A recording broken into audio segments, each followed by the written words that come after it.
大家好，我係梁粗玉，三藩市交通局嘅社區公關。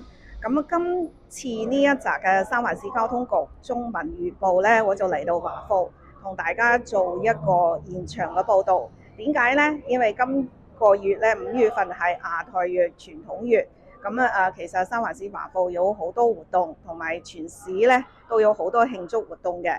咁我就鼓勵大家嚟搭我哋嘅 Muni 公車嚟參與呢啲活動。咁你唔使擔心停車嘅問題啦。首先呢，如果我問大家一個問題，其實你知唔知有幾多嘅巴士路線呢 Muni 嘅巴士路線嚟華埠呢度呢？其實我每次喺街會嗰度問大家呢個問題呢，好多人第一時間並唔係全部答到嘅。T 線列車係好多人都知嘅，同埋30號巴士、45號巴士大家都知，但係另外3條呢，就唔係好多人答到。我就介紹下啦。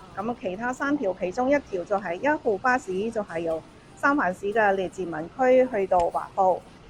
另一個呢，就係12號巴士行 Pacific 街穿過華埠嘅。仲有就係8號巴士啦，由紡谷區去到漁人碼頭，都經過三藩市嘅華埠。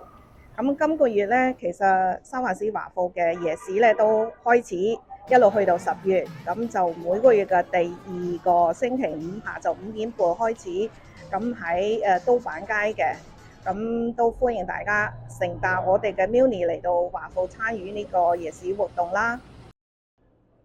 另外咧，大家睇到我身後邊咧就有呢個好似古董嘅展覽嘅，呢個就係車山嘅機器啦，以前舊時嘅。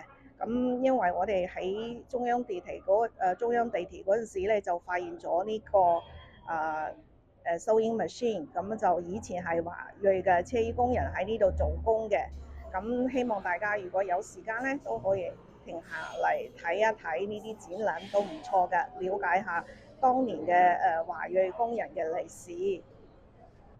喺6月份呢，我哋 Muni 嘅服務咧將會有一啲調整嘅，所以希望大家咧下個月都繼續留意收睇我哋三藩市交通局嘅中文預報。亦都希望大家可以訂閱我哋嘅微信啦。可以搜尋嗰個微信嘅 ID 就係 SF Muni 122024，或者掃碼嗰個 QR code。都可以訂閱我哋嘅 YouTube channel 啦，at SF Muni。多謝大家收睇，希望我哋下次節目再會。